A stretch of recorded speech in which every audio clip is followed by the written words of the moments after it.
Hey, what's up, everybody? Jefferson Santos here, International Marketing Director, $1 Million Ring earner, and founder of the Call to Succeed team. And welcome to the live stream tonight.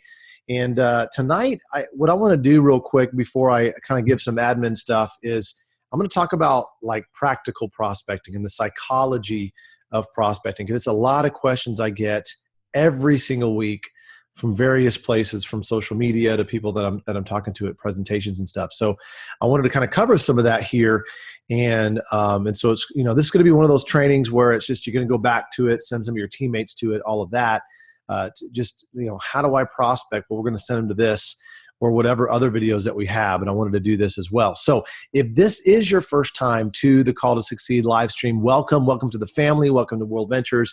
We're glad that you're here. We do this every single Monday night to really shorten that learning curve for you and to help you go further faster, all right? Because we know that there's so many people all across the world that they might not can make it to a training, or maybe they don't know their upline as well. They're just kind of out there trying to figure it all out. So that's why we have these these campfire moments every Monday night, just to, you can feel the energy, you can feel the, get the information that you need, and also listen to the archive of all these things. And by the way, the website is also, it's mobile friendly. It's kind of like a mini mobile website if you're on your phone. So whether you're on your iPad, phone, or computer, go to calledtosucceed.com, and then it's going to fit to the size of your screen, and it works just like an app as well. And so that's calledtosucceed.com, calledtosucceed.com,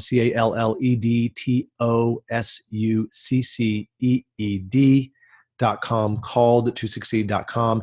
And you click on video, you can click on, click on video, click on live streams, and you can see all the archives. So this will be there. This will be here for 24 hours. Then it'll move over to the calledtosucceed.com. So you can listen to it over and over and over again, because we know not everybody can hop on these things because they're in the middle of travel parties or whatever they're doing. And so tonight, what I want to do is really break down the psychology of prospecting. And so we're not perfect strangers. Let me just jump on my quick background, then we'll jump into the subject matter. But guys, I got into network marketing 20 years ago, and I sucked really, really, really bad. All right. Literally, I signed up 3 people in 2 years. So it wasn't, I didn't have this, this skyrocketing success in the beginning. Matter of fact, it was the opposite. And there's a lot of people that they'll see leaders on stage or, having success, not understanding that they had to go through their learning journey. They had to go through and do the work. And so that's what I had to do. And so basically I played college football at the Naval Academy, also at TCU. So when I was at TCU, I met a guy. My mother introduced me to network marketing. And then a few months after that, I met a guy named James who introduced me to, whose girlfriend Kimberly knew a girl, and that girl was Wayne's girlfriend, Wayne Nugent, our founder of World Ventures. So that's how I met Wayne 20 years ago. And he was, 28, already a millionaire. I was 20. I was broke. I was playing football at college. I was an excitable guy, but I wanted to be successful. My mother grew up 3 jobs. We just didn't have a lot. And so for me, I needed to talk to people, obviously, and I had to be a master inviter like Wayne has taught us, right? But for some reason, I wasn't giving off the good vibe, so to speak, right? I was giving off the, I'm broke, I need you, I don't have a lot of money, and I need you to make money kind of vibe. And I think let me just kind of stop right there. Let's just stop at that part, because I think there's a lot of us that we want to become successful. We want to really get to the top.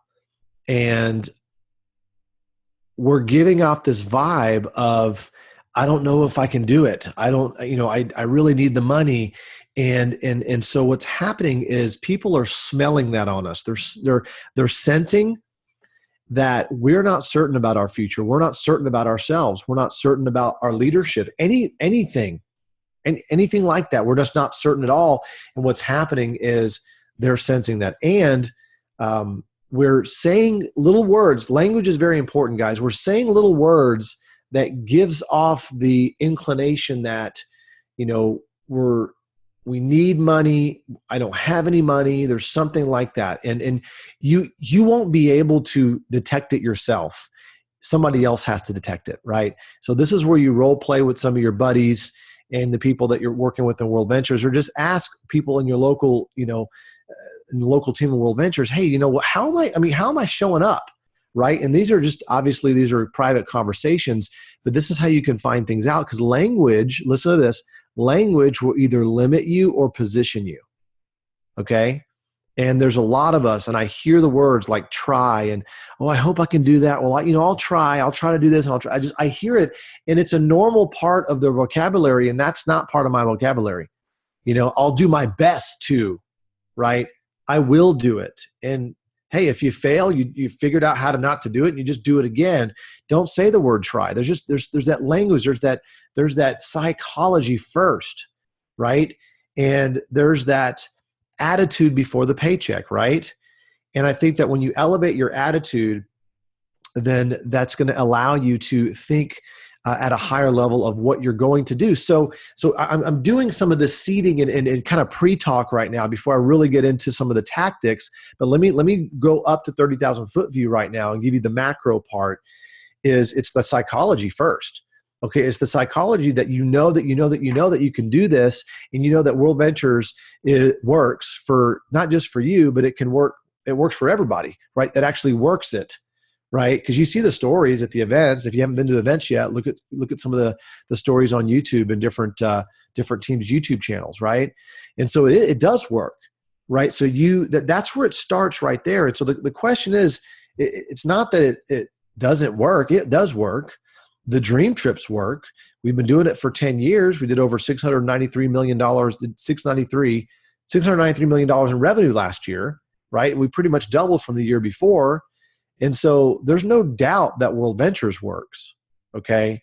Now it's about what's between your ears right here. Right. And it just, this one training tonight isn't going to get you from like ground to like the 85th building, 85th story in a building. Okay. That's like IMD or wherever you want to go to, or income level. It is every step of the way. Okay. And so this is tonight is part of kind of getting you thinking about your mindset about prospecting. All right. Because there's so many of us, including myself, that we want it really, really bad, and we want it really, really fast. And anything great, anything big, does it built overnight, right? So we're bringing our skills to the marketplace right now. See, when you bring your needs to the marketplace doesn't care about your needs. Okay, it doesn't. I know you need to pay your rent or your cell phone bill, or you need to do this, need to do that. Marketplace doesn't care. Okay, what the marketplace cares about is your value. What value are you bringing to the marketplace? For example, we've got the NFL draft that just happened, right? And you've got players, over the years getting multi-million dollar contracts, over $100 million contracts. And some people are like, oh, they get paid too much and blah, blah, blah, blah, blah. Well, you know what? In the sports marketing world, they bring a lot of value to that world. Maybe not to your world, but to that world they do. And so they actually get paid a very, very small percentage of what the value they're bringing to the NFL or to the sports arena, right? Because think about all the other money that's generated from that player, from the jersey sales and all these different things. There's a lot of things that are, and then obviously they get endorsements. So it's the value they bring to that marketplace. So my question to you is what's the value you're bringing to this marketplace, right? And when you're bringing your needs to the table and you're like, you need to hit this rank and you need to do this, marketplace doesn't care. Marketplace does not care, cares about the value. So that's why I want to get the macro, the 30,000 foot view right now about this is a chance for us to add value to people's lives. It's a gift.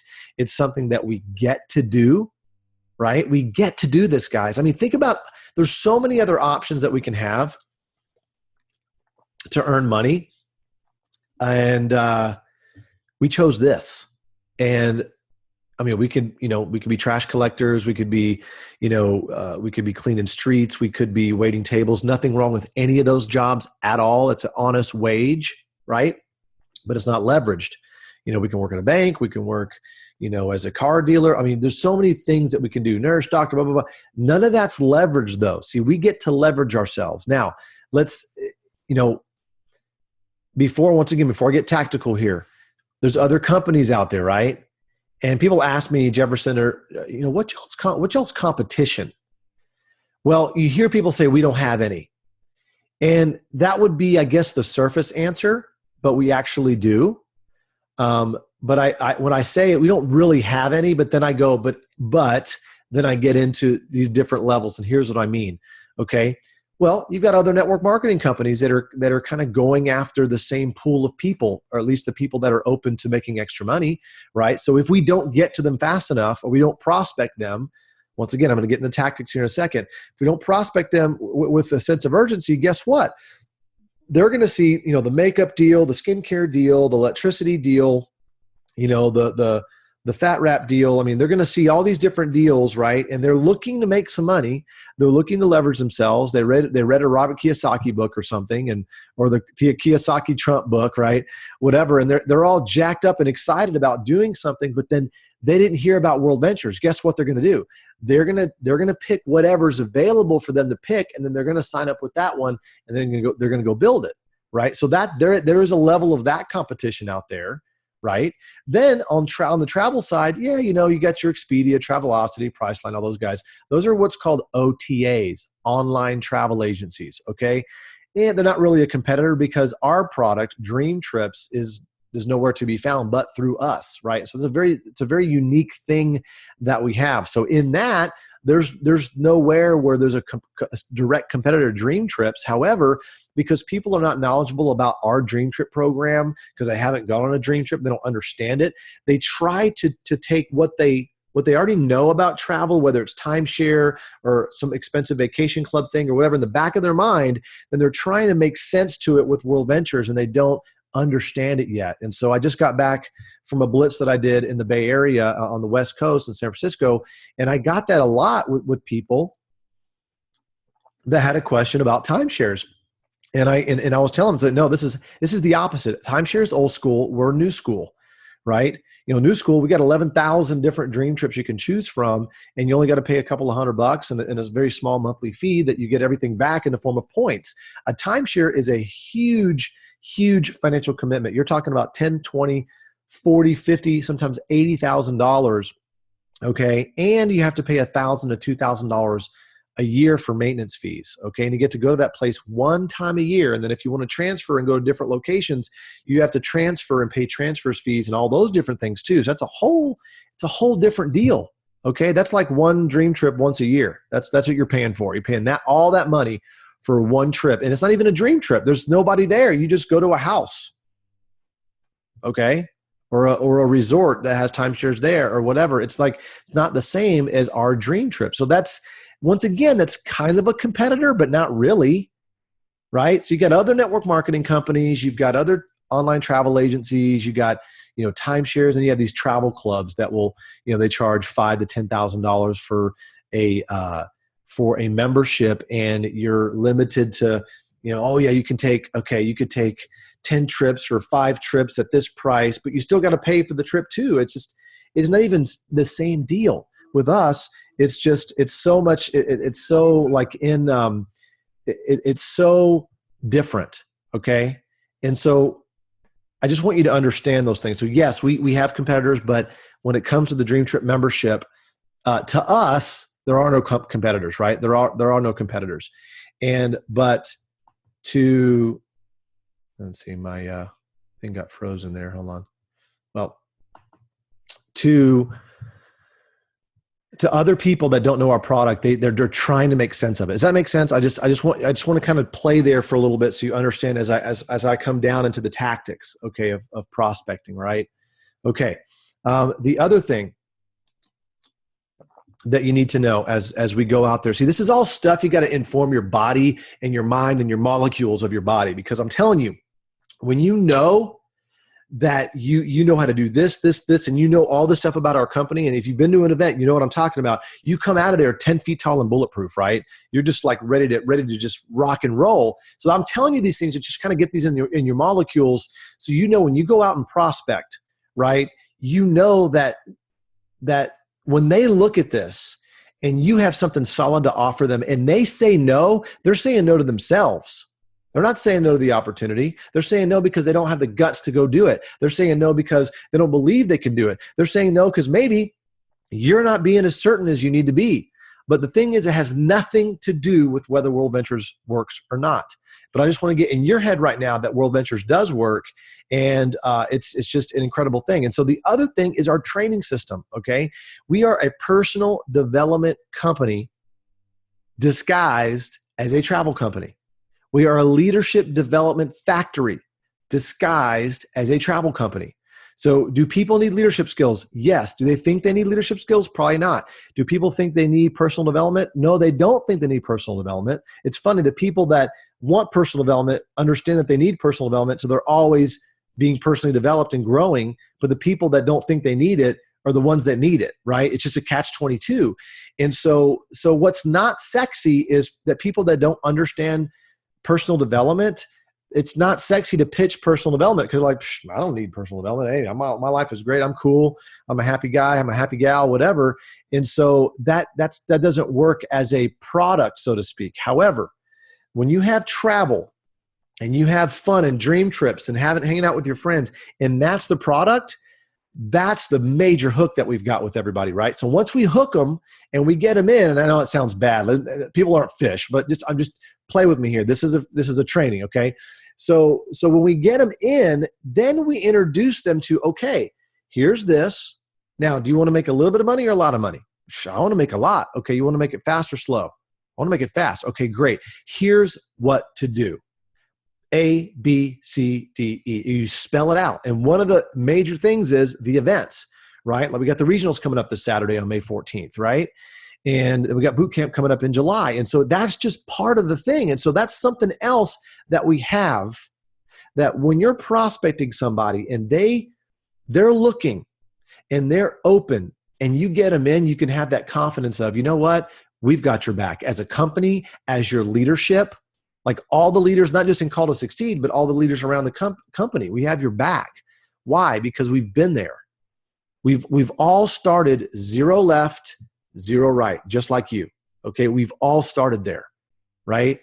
And we went to the trainings, and guys, for years, for almost 9 years, guys, almost 9 years, I spent more than I made, and I never made more than $30,000 in a year in network marketing in 1 year, ever.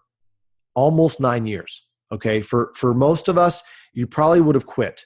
Matter of fact, I did for about 5 minutes. Then I'd turn around and hire myself again. I did that many a time, many frustrating nights, like freaking punching, I never was a guy like punch walls, because then you'd break my hand and then I couldn't work out. And then it's kind of all this, it's like a domino effect. I never did that.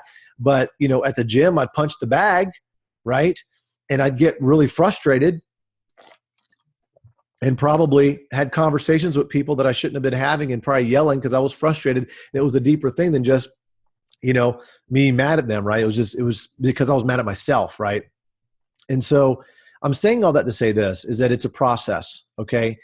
To be a good prospector, it is a process. And I will tell you this, because I had a tough time myself because of my, my internal GPS, what I was taught, what I was saying to myself, right? I mean, my mother always verbally said, like verbally out loud, man, money's hard to make, money's hard to make. And I heard that so many times as a kid. Now that I'm in business, guess what's implanted in my head? Money's hard to make. So I had to get that unprogrammed as well, right? But all the people that I've enrolled into World Ventures, I've met probably after the year 2000, okay? And that's because I was part of the NFL, the double NFL. No friends left and no funds left. I was out of funds, because I was trying all these different things. I thought the grass was greener, here's the thing. If I sucked at one company, guess what? I'm going to suck at another company. So I might as well just stick and stay and develop my skills, right? And that's what some of you need to hear right now. Okay, you're going to be approached by other people, and they see that you're in World Venture, especially with this whole world of Facebook and social media. It's so simple to just go and see all kinds of people in different companies, right? They start messaging you, say, hey man, come check this out. Hey, you know what? If you show me your program, I'll show you my program. You know what? If somebody tells you that, show them first. You show them World Ventures first. You go, you know what? No problem. I'm going to show you first. and you show them and you give the best presentation you've ever done, and here's what's going to have to happen. This Wayne taught me a long time ago. They're going to have to poo-poo our deal to present their deal because our deal is so good, right? So always go first if you ever get in that situation. I don't know why I went off on that tangent, but somebody's going to get that nugget somewhere. So somebody's going to prospect you. They're going to try to show you stuff. And there's part of you, because in your frustration, you tend to implode and you won't reach out to your upline, won't reach out to anybody. And what happens is secretly you'll go, you know what? I'm going to go look at this other presentation right now. And you do, and all of a sudden now your mind's thinking about something else. Oh, well, maybe I can be successful over there. Maybe I can be the man or the woman over there. Doesn't matter. See, let me ask you this. Would you rather be, number one or number two at a crappy company that's barely making any revenues, or would you rather be number 100 of $1 billion company? The 13th person at Facebook is still a billionaire. Who cares, right? And so we have to take the time to learn the skill of prospecting, okay? And the whole world is boiled down to two things in the economy, as far as economy and commerce and business. You ready? Here we go. Two things: mindset and relationships. Mindset and relationships, okay? You can have a great mindset, all right? And you have a great attitude, but if you don't have any relationships, how meaningful is life? Or if you don't have any relationships, how are you going to get things done through business, right? How is somebody going to trust you if you don't have good relationships? On the opposite side, let's say you do have a lot of relationships, but your mindset's not solid. So what's happening is the relationships that you do have are at a certain level in that they'll party with you, they'll have fun with you, but when it comes to something in business, they don't trust you there, because your mindset. But also too is on a whole macro plane, mindset is everything, right? If you're going through the desert, for 8 years, 9 years, not really making any money like me, okay, it's your mindset that's going to get you through. See, my belief and my faith carried me until my skill could catch up. Okay? I want to repeat that again. My belief and my faith carried me until my skill could catch up. And so for me, it took me a while. There's some of you that, man, you're already grabbing it. You're already rocking and rolling in your first week or two. There's some of you that you've been struggling for a few months. There's some of you that have been, struggling maybe for a few years, but you're still around. The cool thing is that you're taking trips and you're using the product. See, that's the other great thing that we've got here, is that even though maybe somebody might not be successful in the business, if they use our product, they're not going anywhere. They might not build the business. And we know those people, the people that say they're going to go to trainings and they don't, the people that say they're going to show up to the presentations and bring people and they don't, but they're on the next dream trip, right? Let me ask you this. What if you had 1 million people on your team that did nothing? Would that suck? Well, the answer is no, because you have 1 million people paying their membership dues every single month.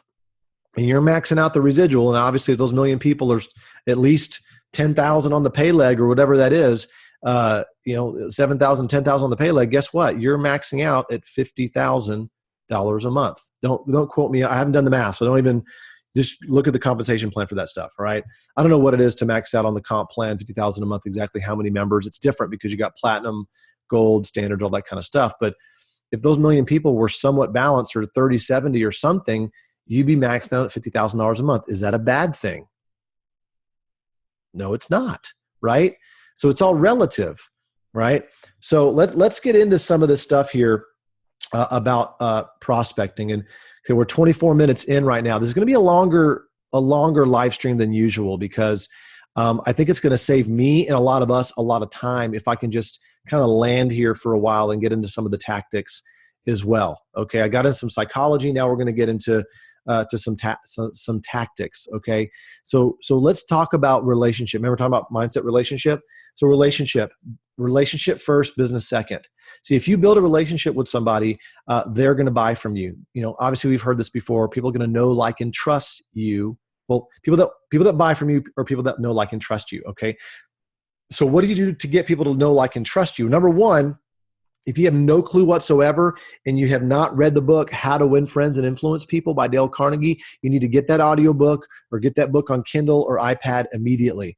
Okay, if you want to wait for Amazon to ship it to you in a day or two, that's cool too.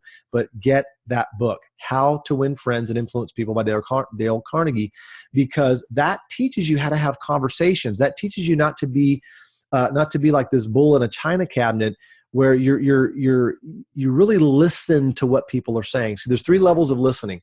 Okay, listening level number 1 is thinking about what you're going to say while they're talking, which is not really listening, right?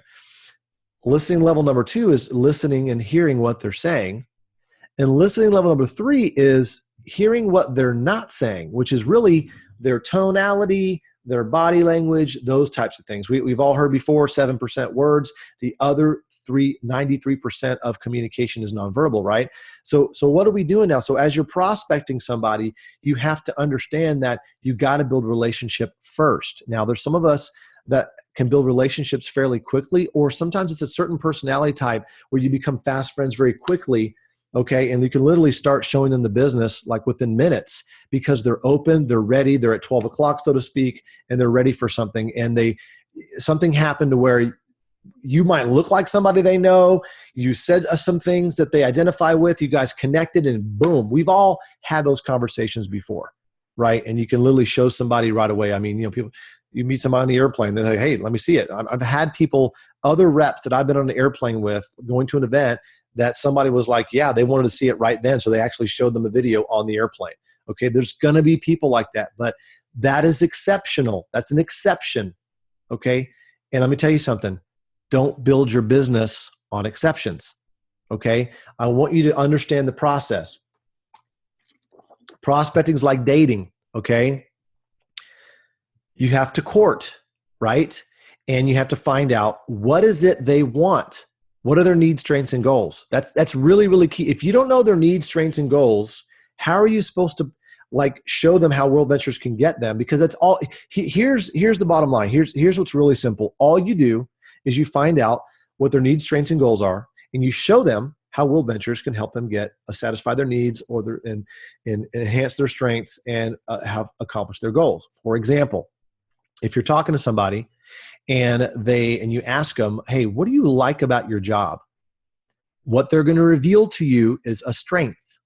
Okay. What they like about their job, they're going to say, man, I love, let's say you're talking to a waitress. Hey, I love talking to people. Oh, man, yeah, I love what do you like best about your job? Man, I love meeting new people and helping them have fun and all kinds of stuff. Right there, they're a people person. I mean, if you're a bartender or a waitress or somebody in the service industry, they have a servant, heart. They have a servant mindset. They just love to do that because they want to be around people. They love the fast pace, those types of things. That's one of their strengths is people. Okay. And so as you continue the conversation, you ask, so what would you change about your job? See, now notice my tone. I don't go, hey, so what do you like about your sucky job? Like, never, ever, ever down somebody's job. Okay. Because then they're going to defend it. Right. And so instead of saying right outright, like, what do you don't like about your job? I say, hey, what would you change about your job? And I'm very curious, like crinkling up my eyebrows here in the center of my face, and my tone's going up. Now I'm giving you some like detailed stuff here, guys. Okay. That's what I do. And what happens is it's almost kind of like I'm Oprah, right? Or Montel. It's like, tell me about your problems, but I'm doing it in just a normal conversation, the way that I would do it, being me. Now you got to be you. Okay. Don't try to be me. Don't try to be anybody else but you, being you, having a conversation normally in your vernacular, wherever you live in the world, with your slang words, wherever you live in the world. So you want to match and mirror, and you're talking to them in the way they like to be talked to. So anyways, so you're having a conversation, right? And let's say this could be at, okay, let's say if you're a parent, all right, for you parents out there, you're at a soccer game. Your kid's soccer game, and the other parents are right next to you, and you've seen them several times. So then you kind of know each other's faces, like, oh yeah, is that your boy over there? Oh yeah, yeah. And y'all start talking about the kids and everything. And then, every 10th question or just every few minutes, you're like, hey, so what do you do for a living here? Oh, I work from home. And this is what they say. I work from home. Oh, really? What do you do? Just don't assume that when somebody says they work from home, they're in network marketing. So I go, okay, great. What do you do at home? Oh, I process, things for lawyers, or you don't know. You just, you ask questions that go 2 or 3 levels deeper. That shows that you're interested. See, the worst thing that we do is we try to be interesting versus be interested in people. See, if you're interested in people, they're going to light up, because people, what do they love to do? They love to talk to themselves, don't they? Not to themselves. They love to talk about themselves, right? They love talking about themselves. Now, knowing that, if they're doing most of the talking, they like you more. If you are doing most of the talking, it's the less they like you. I don't say they dislike you, but they're kind of like, oh my God, all you want to do is talk about yourself. Ladies, this, when a guy is trying to pick up on you, right? And all he's doing is just talking and talking and talking and talking and talking about himself, almost to the point of being a narcissist sort of thing. I mean, I'm being a little facetious here, but you know what I'm talking about, right? And so guys, a little dating tip, have a conversation, and, when she starts to talk about herself, let her talk about herself. Like, don't interrupt and then start talking about why you like that, or why you, right? Okay. So this is just something that we all need to learn, but we got to we carry that over into prospecting. Okay. And so we got to build that relationship first. And you do that by asking some questions. And the other thing that and I'm going to go into more questions here, but the other thing is, when I prospect people, I usually prospect people that I've seen several times. For example, if I'm going, follow your dollar, okay? Follow your dollar, okay? And I just got a call in my computer. Let me shut down my my options here. Okay, there we go. Okay. Follow your dollar. Okay. What that means is you go to the grocery store, right? And sometimes you see the same people there, or the same, clerk. Try to go through the same lines so your face is familiar, right? And then as you go through the line, you might just get 1 or 2 questions. It's like, hey, where are you from? Oh, I'm from, okay, cool. Just let them talk and talk and talk and talk and talk. You're not going to be able to interview them the entire time you're in the line, unless you've got 2 carts full of stuff. Right? Plus there's probably people waiting behind them, right? But this is like a situational prospecting type of thing. Okay. Where you get your hair cut, dry cleaning, okay. Your kid's daycare, or the gym. The gym is huge, guys. If you're always going to the gym at the same time every single day, whether it's in the morning or during lunchtime or after work or whatever, you kind of see the same people, don't you? Yeah, you see the same people. And so you've got to figure out a way to have a conversation with them. Now, it all depends. If somebody's like all into their workout and they're freaking earphones in, head down, and they're going crazy, you're not going to tap them on the shoulder and say, hey, let me tell you something. Now, you could, okay, but once again, I think that, if you do one of those classes at the gym, like spin classes, or you're doing something where it's kind of a group of people and you're sweating together, or some kind of boot camp thing, that right there is like the mixture for connecting with people. Because when you're on the ground and you're cycling and you're sweating together and you're groaning and all, I'm telling you that it's instant connection, because they went through the trenches just like you did in that workout. So like, man, that was a crazy workout, wasn't it? Like, oh my God, that's crazy. Yeah. So, hey, where are you from? And then you could start the conversation there. And especially if you see the same people in your same class every single week or every single day, it's just so simple, right? But some of you might be going, okay, I get it, Jefferson. Now, what do I say to those people? Well, here's what you don't say. You don't say, hey, man, I got this dream trip travel thing. You got to get in this thing. We're going to make a ton of money. You don't do that, because they're going to think you're weird. You haven't even built the relationship yet, right? Now, what you do, okay, is the first thing, usually one of the first things I ask somebody is I stick out my hand, I smile. I'm like, hey, how's it going? My name's Jefferson. What's your name? Oh yeah, my name is, John, whatever. And then as soon as they say John, I say, great. Oh, that's cool. Great to meet you. Where are you from? And so I go right into where you're from. And you guys have heard this before, FORM, form. That's the interview, but I'm getting into, the granular tactical parts of it, right? So you're asking where they're from. Now, what does F stands for? It means asking where they're from. It means make a friend first. It means, maybe, hey, do you have family in the area? Maybe when if they're not from here, you might say, hey, so did you move here for family? Or it's just another talking point. It's just another place to land, right? And so I usually stay on, where they're from, right? And then the next question you would ask, once again, if it's a natural conversation, hey, so what do you do for a living, or what do you do here, or what keeps you busy here in Dallas, or in Pittsburgh or Miami, or wherever you're at, right? And they say, oh, I do this. I go, oh, really? Well, tell me, so what do you mean? Like, okay, for example, if somebody's going to school, okay, and they're like, oh, I'm studying. I'm getting my bachelor's. Oh, really? Well, what are you studying, right? Or what year are you in? Oh, you're your third year. Okay, great.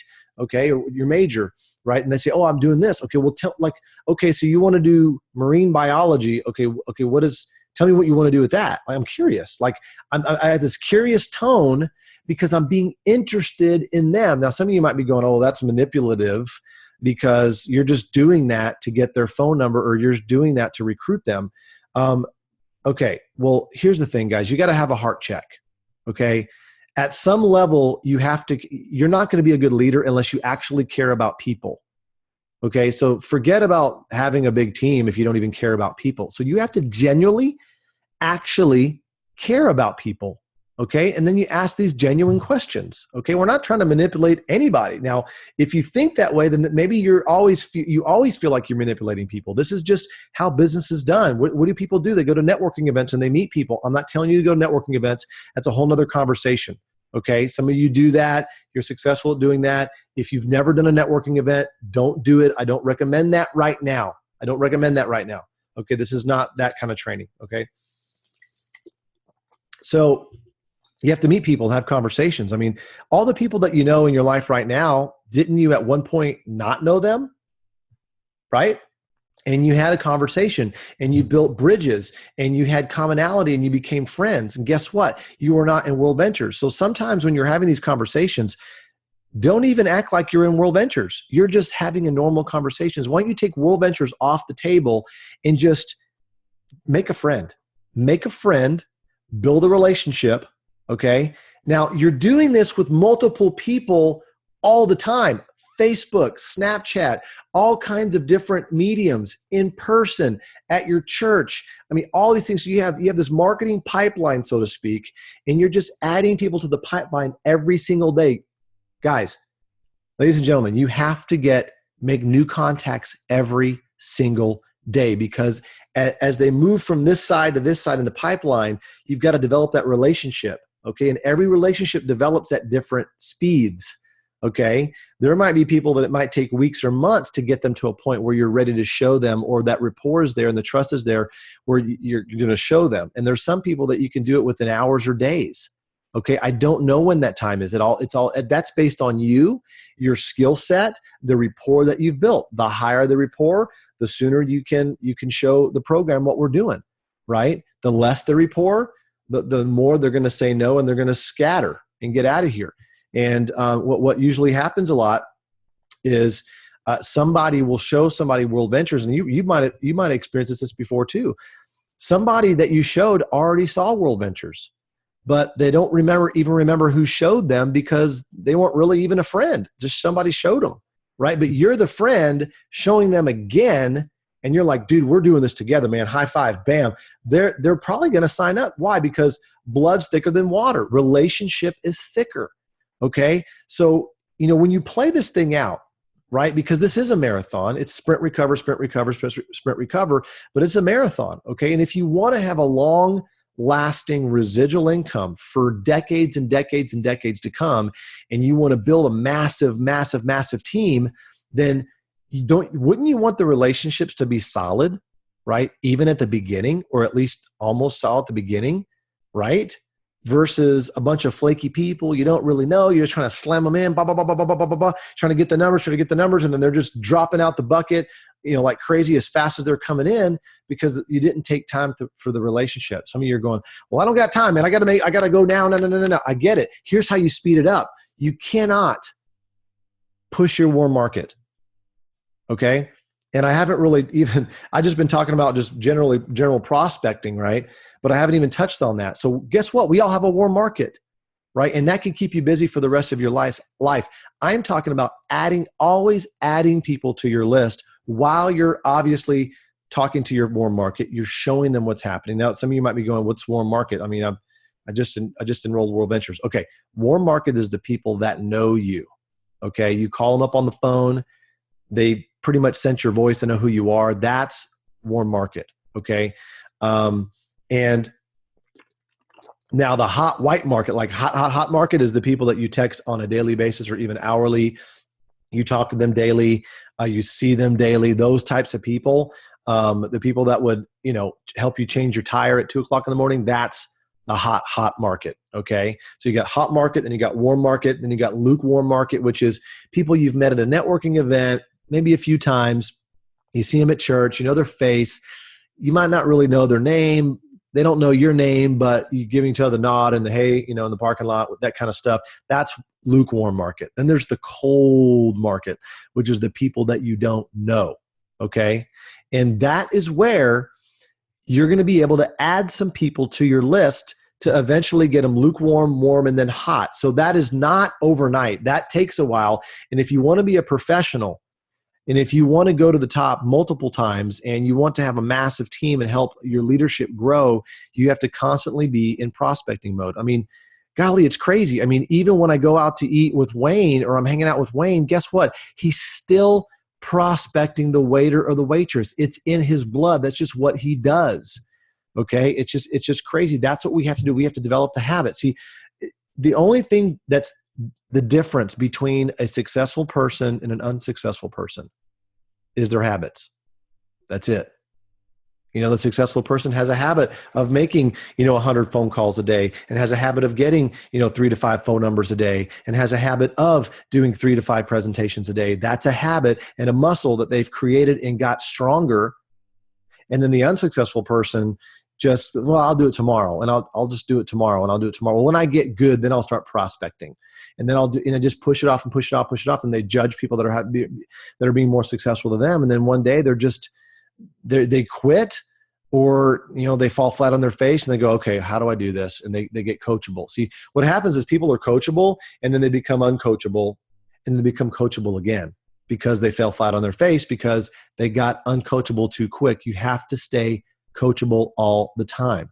All right. So now when it comes to people that you do know, right? And by the way, check out Quick Coach, which are great videos, the 2-step text, and then also how to text before a launch event.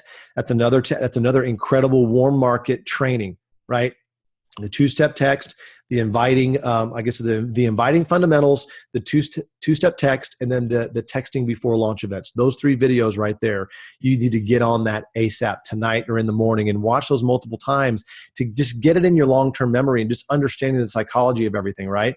And so words to stay away from when you're talking to your friends or anybody that is, I stay away from the word business opportunity. Okay. Now, if some of your circles, let's say a bunch of your buddies are all franchise owners and the word business opportunity is not a red flag for them. I guess you can use that, but generally I don't use that word. I don't use MLM. I don't use network marketing. I just say it's a project. I'm working on a project. I've got an idea that I'm working on.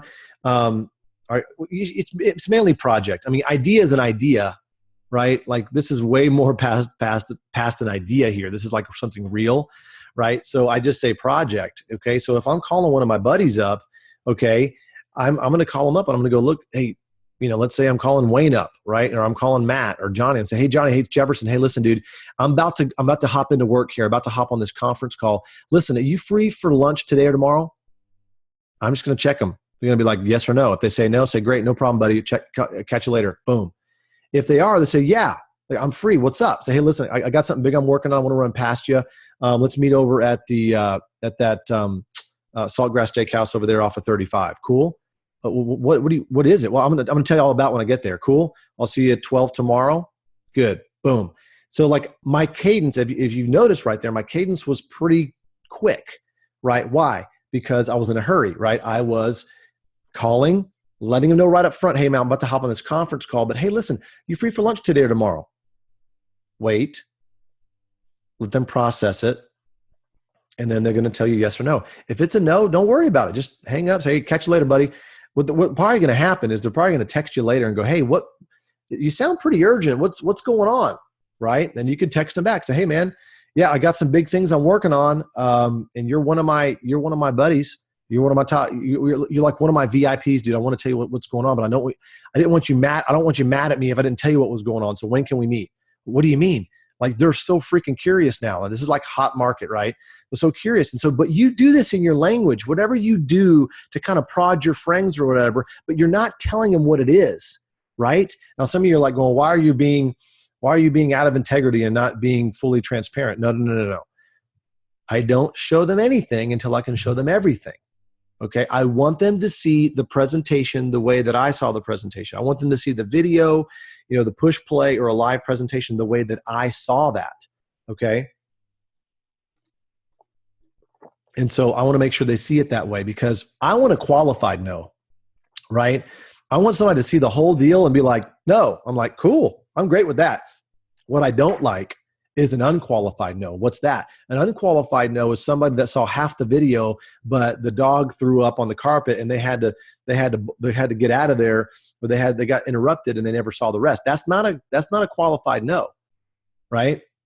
When somebody I'm prospecting won't look at it, that's not a no. They don't even know what the heck it is, right? And so if you get somebody that you're trying to get to a travel party, or you're trying, by the way, travel party is an internal word for us. Don't say travel party to a prospect, because they're going to show up with, alcohol and all kinds of crazy stuff, which, nothing wrong with after the party or whatever, but that's discretion for you. But normally we don't have alcohol at our presentations. Why? It clouds people's judgment, and people do stupid stuff when they start drinking. Bottom line, you don't want that responsibility of them driving home from your house either, right? So, okay, we're at 46 minutes in, and hopefully you guys are getting some nuggets here because I still got some more stuff. All right, so let's talk about. We're going back to that conversation when your friends like, hey, they're not showing up. Okay, they're not showing up because a couple of things. Number one, there's not enough rapport between you and them. You might think they trust you, but they probably don't. I don't know what happened. I don't know how the relationship is, but the relationship is strong and the rapport is high. They're going to show up. And you know that. We've had people on our team that they ask 10 people to show up at their house, and most of them do. And there's some of us that we ask for 100 people to show up at our house and like 3 show up, right? But normally on average, it's a 20% show up ratio. You invite 10, 2 are going to show up. So you got to invite way more than 10 when you're doing a travel party or something like that, right? So when you're inviting somebody, once again, your friend, okay, you're texting them. Once again, I don't want to get into all the texting and all that because I'd love to show you slides and all kinds of stuff. All that is in the Quick Coach videos, right? But the point is you're trying to set an appointment. If we're selling anything, we're selling time, okay? And if they're kind of wishy-washy, say, hey, dude, listen, do I have enough credibility with you to get like 30 minutes of your time, dude? Like, what's up? Yeah, you're right. All right. Because I'm just trying to show you what I'm doing. Okay. I'm going to show you what I'm doing. If you like it, great. If you don't, that's fine too. But I don't want you mad at me if I'm doing this thing and I didn't even tell you. Oh, okay. I get it. Right. And so you have to get a little salty, with your friends, and you have to kind of get a little giddy up and a little enthusiasm to say, man, I'm trying to show you something, dude. It's like, man, you told me that you wanted this, and this Corvette. You wanted to, pay for your mom's medical bills. You wanted to get this, and this, or do this for your dad. You told me that, right? Well, dude, I'm trying to show you something that's going to help you with that right there. So get your butt over my house. I'm going to show you something. Well, obviously, that's something you could say to one of your good friends that you have influence over, right? That's not going to work with all your friends, right? But there's some friends that live in your neighborhood that you're driving back home from work, and you're like, hey, are you home? Okay, cool. I'm coming over. Click. Why? Because they're used to you swinging by, right? Or if it's around dinner time, right? And it's probably, they might be hungry. Say, hey, man, hey, what are you doing right now? It's like, I'm hungry, man. I'm about to eat dinner. So, hey, listen, I'll tell you what do you want? I'm going to grab you a sandwich. I'm going to swing by your house. I'm going to show you something. Like, I've done all kinds of stuff right now. Am I saying pay for everybody's dinner every time? No. I'm just saying if that person's worth it, right? If they're like a J Peso and like they could be a J Peso, right? And go over their dang house and you show them, And that's it. So now your conscience is clear after you show them, but you got to show them, right? All right. So let's get into some more tactics of prospecting. All right. Don't get on the phone and try to explain this for 3 hours, because guess what? Your prospect or friend thinks that that's what they have to do. See, your prospect's looking at you, determining whether or not they want to do what you're doing. So everything that you do needs to be duplicatable, right? So if you're a really good like pitch man or pitch woman, and you got the gift of gab and you could talk, that's a double-edged sword, because you can learn the presentation, you can learn everything about it, and you can pitch. Well, all of a sudden on the other line, they're looking at the phone going, man, I can't do this, man. It's going to take you weeks to learn what he or she just explained to me. I'm out, dude. See, we have to do things that are duplicatable. So what are we doing? We're getting them to a video. We're getting them to someone else that's not doing the presentation, right? That's key. Okay, I know I'm kind of getting into the presentation setup part, but I just want you to understand that there's a lot of you that are doing one-on-ones a lot.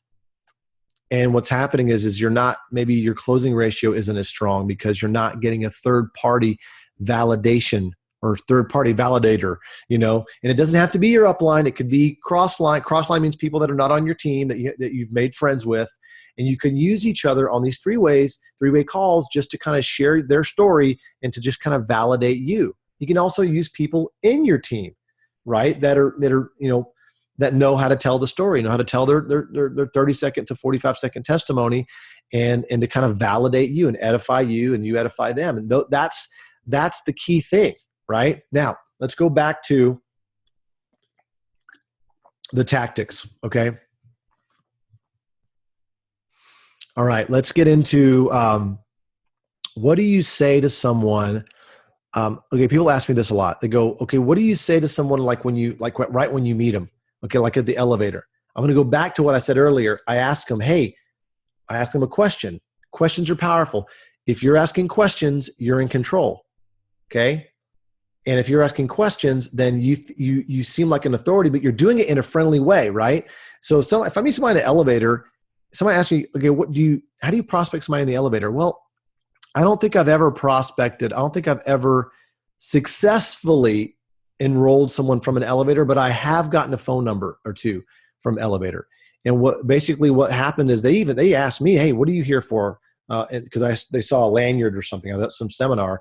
And I said, oh yeah, I'm here for this. And I go, well, what do you, I look at their name tag. What are you here for? Oh, this. Okay, great. Well, all of a sudden they're very like, their mind is already tuned in to networking, right? So they're like, okay, they pulled out their card. So I went ahead and pulled out my business card, which is another thing. You don't need business cards. Now, when you're in certain circles, a business card might help, but we're all digital these days, guys. So you just pull out your phone. You're like, okay, you're on Facebook. Cool. You connect on Facebook, or you connect on Instagram or something like that. Instagram, you can do messaging now, right? Even Twitter, you can do, messaging back and forth, all that type. So almost every app there, you got messaging between each other. So it really doesn't matter if you don't get their phone number right away, right? Just get some sort of a social deal so you can keep in contact with them. But back to what I say is I ask them where they're from, or, are you here on business? When I get on an airplane, okay, and I sit down, first of all, when I sit down, I kind of look at their demeanor. Like, are they trying to wrap up an email? Are they trying to wrap up a quick text? Are they trying to wrap up a conversation, right? And so I'm looking at them, and sometimes they're like, they're kind of, because the airline's going to tell them to shut the phone off, right, before takeoff. So I kind of monitor all that, right? But if their earphones are, out of their ears, and they are, just kind of like making eye contact, first thing I'm going to do when they sit down, I'm going to say, hey, my name is Jefferson. How's it going? We're neighbors, or whatever. And I might say, hey, are you heading home, or are you heading somewhere you heading to wherever we're going, right, on business? Oh yeah, I'm heading home. Oh, great. How long have you been living there? So I just start asking a few questions, not all at once, just a couple things, right? Just to kind of break the ice. Because the thing is, if you sit there with somebody on the airplane and you don't say a word at all, not even hello, there's just like this wall of tension, so to speak. So I try to break that as soon as possible, so they know that I'm a kind of guy that they could talk to if they wanted to, right? But if their ears are plugged in and they're looking down and they haven't even looked up yet, chances are I'm not going to force them, because I got to fly on the airplane for 2, 3, 4 hours or whatever it is. Right. And so it's a 50-50 chance. You don't know. But if I'm having rapport with them, I'm definitely going to get their phone number because I already have that confidence, because I'm going to find out, if they have kids and what their kids are into. Because obviously I say, oh, I've got kids too, but I don't, if we're having a conversation, I'm talking and they're talking about their kids, I'm not jumping in every time and hijacking them and going, hey, well, my kids are 2 and 4. My kids are great. My. They don't care about my kids. They can give a crap about my kids. I know it sounds weird, but what you need to do though is you need to be interested in them and what's going on. So one of the things I might say is, they got kids. I go, oh, what are their ages? I immediately lied. Hey, what are their ages? Oh, and they're 5 and 6. So boys and girls, or oh yeah, 2 boys. Oh, great, cool. My 4-year-old's into this. What's your 4-year-old into? What kind of? Oh, they're into this. Whatever. And they start to say a cartoon character or whatever. And so that's like a little rapport building there. And so that's just the kids part, right? So then we talked about where they're from and then things about their family or their kids, if that comes up. And once again, it's just, you have to be situational with it. You got to flow with it. It's not one of those things where it's like you're a police officer and you're like, you start interrogating them. You're like, boom, boom, boom, boom, boom, boom, question. It's a skill and it's an art that you have to develop, right? When you're talking to people that you're meeting, but also when you're talking to people that because, there's some people that, boom, you just show them. There's not really prospecting. It's like, dude, you need to see this thing. What are you talking about? Just get your butt over here, right? Or you're talking to one of your business partners, say, hey man, I just fell into something big here. I really can't get into it right now. I got another conference call, but we have got to get together for a beer after work. What's up for happy hour for you? Whatever that is for you, right? They're like, yeah, okay, great. I'll meet you there. Now, when I'm at happy hour, I'm talking about them and what's going on for them, right? And I'm going to find out what I'm doing. I'm doing reconnaissance. In the military, it's called reconnaissance. They do missions where they're going to kind of scope out where all the targets are. That's called reconnaissance. You need to find out what this person wants first, because if you don't, you're just manipulating, right? There's a difference between manipulation and motivation. Okay, manipulation is getting someone to do something that benefits you. Okay, motivation is doing something to them that gets them, that benefits them. Okay, and motivation means that you find out what they want and just help them go get it, right? I know I'm repeating myself a little bit here, but this is something that you need to understand, because unless you're teaching this and you're mastering this and you've got an unlimited amount of prospects to talk to, you need to listen to this over and over and over and over again, right? Okay, so we have warm market, people that we know that we can constantly talk to and invite. We do the 2-step text, right? We're getting them, we're doing the 4-step invite, and we're getting them to show up at whatever. But I'm also talking about is the conversation that happens with anyone. Could be warm market, could be somebody you just met, but it's getting to know them. So let me move through this real quick here, guys, as we wrap up. And so FO, occupation. Hey, what do you do for a living? Okay, right? Hey, what do you like best about what you do? That reveals their strength. Now, here's what reveals the need. So what would you change about your job? What would you change about it? Then they're about to list the needs. They want a bigger territory. They want to get more money. They don't like their boss, or their difficulty working with their boss, or they're not getting acknowledged enough. They're not getting whatever those things are. You have to start taking mental notes. Now, all this could be happening in a message string on Facebook Messenger, or in the inbox and Twitter or Snapchat or Instagram. This could be happening. And so it's actually kind of easier sometimes if it's on social media, because you can follow, you can remember what you're saying, and you can see what they're saying, and you have a little bit of delay. But when you're in person, I mean, it's volleying. You're going back and forth and you're having this conversation. But the ratio of them sticking with you if you're being in person talking to them is a lot higher, because on social media they can just disappear and never return the message back and just kind of disappear, right? Go in the witness protection program or whatever, right? And so when they're listing their needs, you got to take those mental notes. These are the things they want, right? And then here's something else that I ask them. Well, when you're not working, what do you do when you're not working? Now that is that's R. That's recreation. FOR. R, recreation. That's their goals and their interests, right? So hey, what do you do when you're not working? Oh man, me and my wife, we love to golf. Me and my wife, we love to go watch movies. We love to do this. We love to do that. Or me and my buddies like to do this. Me and my girlfriends like to do that. They start listing a bunch of stuff. Now, when they say, oh, I love to travel, okay, now you have to like calm down. Don't let your network marketing fangs come out. Rawr, you know, like you're going to just pounce on them. You're like, oh, I got a travel deal for you. No, just like poker face, right? Oh, I have to travel. Cool. Like, where do you like to go? See, that's another question that gets them deeper. See, you want them selling themselves on where they want to go, because watch their eyes light up and their enthusiasm start lighting up when they start talking about where they want to go, and they start listing places. Well, tell me, well, okay, that's cool. So why do you want to go there? Oh man, because I heard that the beach is there. Blah, blah, blah, blah, blah, blah. So what are they doing? They're selling you and selling themselves, and it's like crystal clear right on the front of their brain of where they want to go, right? And so that's what. So once again, now how do you get out of that? Well, you ask the question. So as the conversation goes, okay, you've asked them where they're from. You've asked about their job. They've revealed some needs and some strengths and some goals. And so you ask them about what they do when they're not working. Okay, they're talking about their interests. They're talking about, they're talking about their goals. Okay, so now the last thing, which is M, is the message. What kind of message are you going to wrap around this thing and put a nice little bow on it to create? Now listen to this. This is big. Okay, so we're an hour into this now. This is big. By saying the message in the right way, you're going to create an eager want in them, an eager want for them to want to give you their phone number, they want you to keep in touch with them. See, this is key, guys. You don't want people put off and be like, oh, I hope that guy didn't call me or that gal didn't call me. You don't want them like that. You want them to be like, hey, call me tonight. You want them like that. That is the eager want that builds up inside of them, that they want to give you their phone number because they want you to keep in touch with them. And so it might sound something like this. Say, hey, listen, you look at your watch, or you're on the phone with your friend, whatever that is. Okay. And you say, hey, listen, I got to run right now. I couldn't help but notice that in our conversation a second ago, you were talking about that you wanted to send your daughter to college and that you wanted to pay off your current car and you wanted to get an SUV for the family.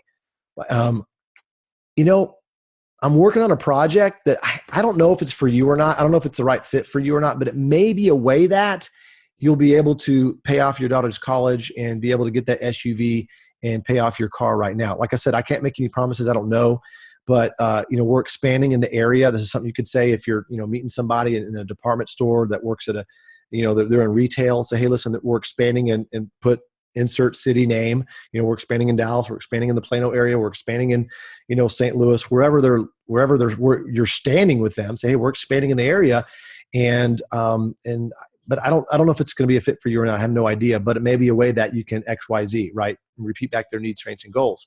This is an art, guys. This is why you have to listen, and then you repeat back to them, because people aren't used to being listened to. Okay, this is big. Because people go to work with their family and then they go home with their families and nobody's listening to anybody. And you're the first person in a long time that's actually listening to them. This is huge, guys. This is how relationship building starts. Okay. And so what happens is you say, listen, let's exchange some information, or obviously if you already have their information, you set an appointment to meet with them. Okay. So if it's your friend that you already have their phone number, you're saying, hey, dude, remember, dude, okay, listen, I got to run, but listen, a second ago you were talking about how you wanted to send your pay for your daughter's college, right? Say, listen, man, I'm working on something. I don't know if it's for you or not. I don't know if you're the right fit or not, but listen, it may be a way that you'll be able to pay for your daughter's college. Let's talk about that at lunch tomorrow. Cool? Okay, great. Boom. And you hang up the phone. So, but it's at the end of a conversation, right? They know you're already going to leave. You're already about to hang up the phone, or you're looking at your watch and you're about to walk away. It's one of those you're about to walk away type of things when you bring up the message. It's like back in the old days with not really old days, but it was an old show called Columbo. And he would always be like, you kind of walk away and be like, oh yeah, I just remembered. Like he always kind of like, oh yeah. Like it's kind of one of those things, right? It's planned, but it doesn't look like it's planned to the prospect. And so what you're doing is like, hey, I couldn't help but notice, you were talking about this, and this. I'm expanding in the area. and we're looking for people, but I don't know if this is a fit for you or not, but it may be a way that you can pay for your daughter's college and pay your car off. Let's exchange some information. Here's my card, or you pull out your phone, you get their mobile number, right? And I'm really busy like the next day or two, but let's get together and I'll talk to you more about that. And like I said, I don't know. I have no idea if it's for you or not. All right, cool. Great to meet you. Boom. And so what happens is about 30 to 45 minutes later, if I meet someone, okay, out at a mall or at the retail or whatever, and it was kind of a cold prospect, right? But I built some rapport and I got their phone number, I am going to send them a text 30 to 45 minutes later saying, hey, great to meet you. I'm going to send them also a picture of me and my wife, right? Or me and my wife and my kids. Why? Because I want them to know that if I'm prospecting a girl, I want her to know that I'm married. Which would probably, it might, kind of make her be more at ease too. Like, okay, I wasn't trying to date me or whatever. Cause I know that women go through that stuff, right? I totally get that. Right. So I'm trying to be upfront going like, hey, you seem like a real sharp gal. Hey, listen, you seem like the kind of person that we're looking for. We're expanding in the area. And I don't know if what we have is a fit for you or not, but it may be a way that, and I repeat back to her needs, strengths, and goals. Something else too is, so text them 30 to 45 minutes later, a picture of myself, either having fun. I wouldn't text a picture of myself with a "you should be here" sign, because I don't want to reveal anything yet, right? I'm just trying to prospect and set an appointment to show them what's going on, right? And so that's what I'm doing. So, but now that we have texting and social media, you want to do those light touches, right? So because they're seeing so many people, they're meeting so many people, you have to keep your face in front of them so they know who you are and remember who you are, right? And so that's what I do.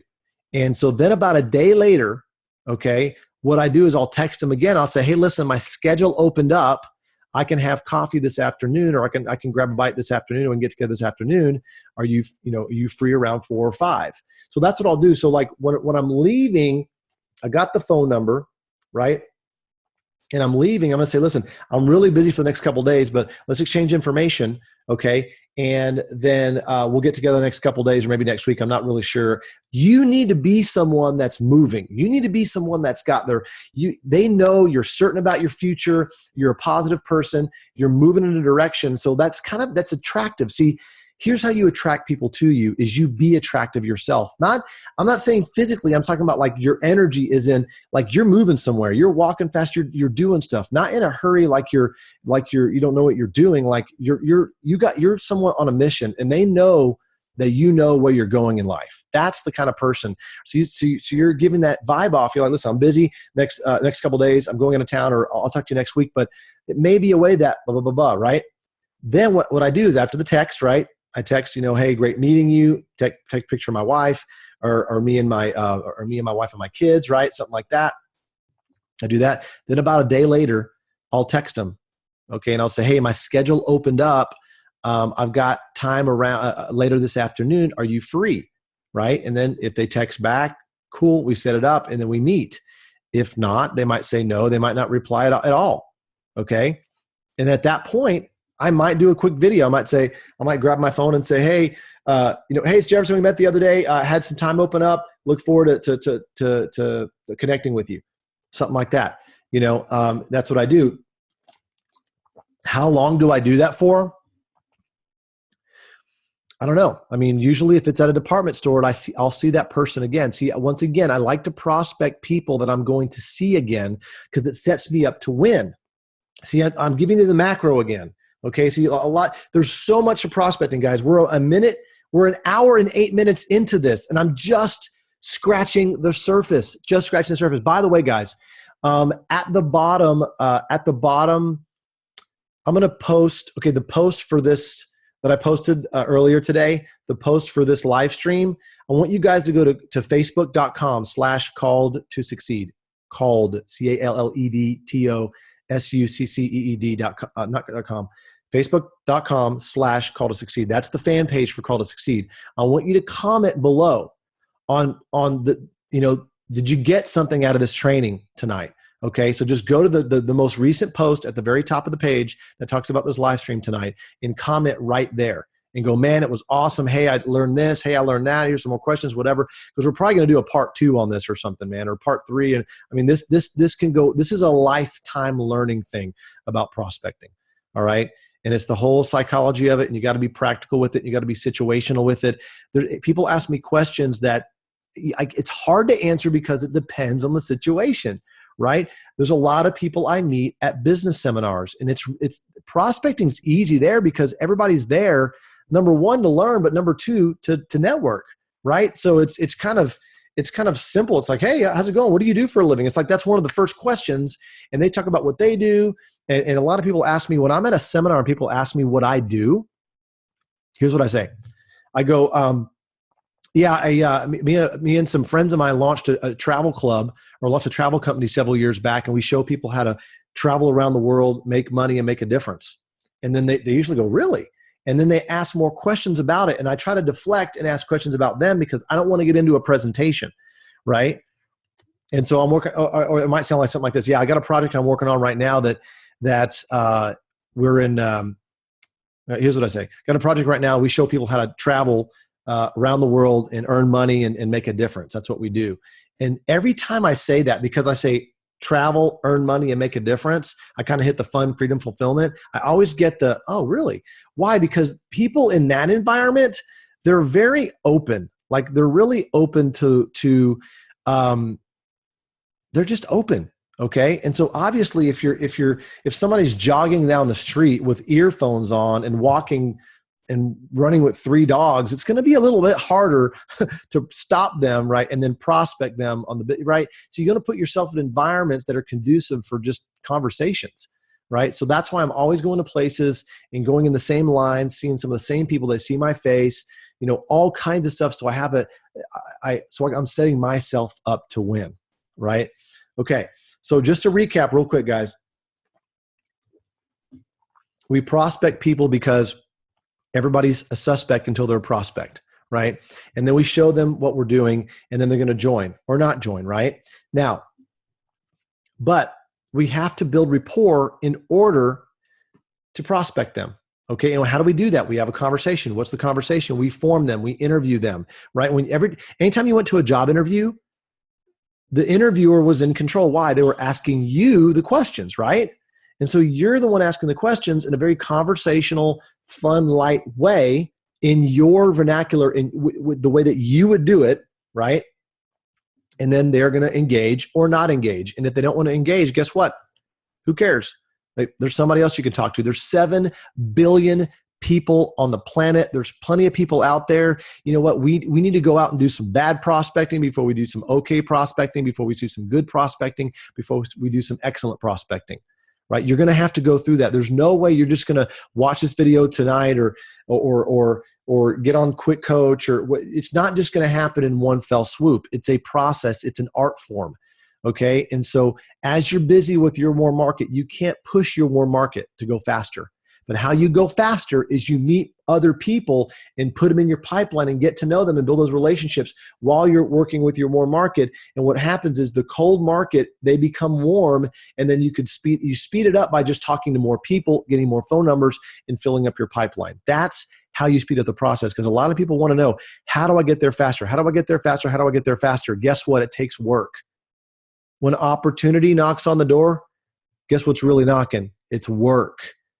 Okay, it's not just going to fall in your lap. It's not just going to be talk to your friends and all your friends are going to trust you and they're all going to sign up and all your friends are going to take you to IMD. It doesn't work that way. See, when you prospect and you enroll people, it's kind of like scaffolding on a building. See, the scaffolding might take it up to the 3rd story, and this scaffolding takes it to the 5th and 6th story, and then it takes it to the 10th story. And so it's a lot of scaffolding and many teams put together that you create that get you to the top. Okay, and it's not just one team. It's not just one person. It's multiple people and multiple teams. And so you have to constantly prospect more people. The reason why some of you get a lack of confidence, or some of you get antsy, or you have the scarcity mindset, like, oh my God, everybody's going to sign up before I get to everybody or whatever. It's because you're not talking to enough people. You don't have enough people in the pipeline. You don't have enough rapport with the people in your pipeline, and you have to work on that. Okay. So reminder, get the book and start, or listen to the audiobook of How to Win Friends and Influence People by Dale Carnegie. You're going to understand relationships and conversations and people way more, because if you're, last time I checked, guess who we do business with? People. That's who we do business with, right? So you're going to build a team of people, right? So get to know people really well. Be an expert in people, and you will get to the top of anything in life. Okay, of anything. So guys, listen, we're going to be talking more about this, coming up at the regional, May 14th in your area. We've got it, 28, 30 different cities. I'll be in Omaha with IMD Kim Campbell. It's going to be awesome. She's also a best-selling author too. And so all kinds of great stuff. I mean, we have Houston, Dallas, just all around the country. Go to wveventreg.com, okay, and see the listings of the regionals, wveventreg.com. All right. And then we have boot camp on May 14th. In July. And guys, I'm telling you, at the American Airlines Arena in Miami with the trainers that we got, guys, it's going to be nuts. And you don't want to miss out on that. All right. So get registered for regional. It's focused right now on May 14th, June 18th, and July 15th to the 17th. Those 3 dates. May 14th is Saturday. Okay. June 18th. And then July 15th to the 17th. Those are the 3 bases. We got to load up those 3 bases and knock the home run. It'll be a grand slam for your business this summer, and to really get some momentum going even more in 2016.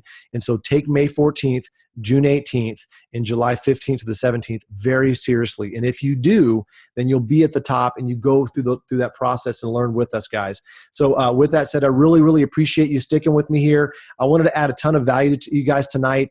I know we do a lot of interviews sometimes and different things like that, but I've got so many questions on prospecting, and we'll have a ton more, and we will do this some more. And based on those comments, go to facebook.com/call-to-succeed right now. Comment below the very top post on what you got out of this training. Did it help you? We'll do more of this. We'll just kind of camp down and do some of these, workshop type things, and really go through here and to make sure you get the content that you need, guys, to go farther faster. So with that said, appreciate you guys. Take care. God bless. I'll see you guys at the regionals. Take care. Bye, guys.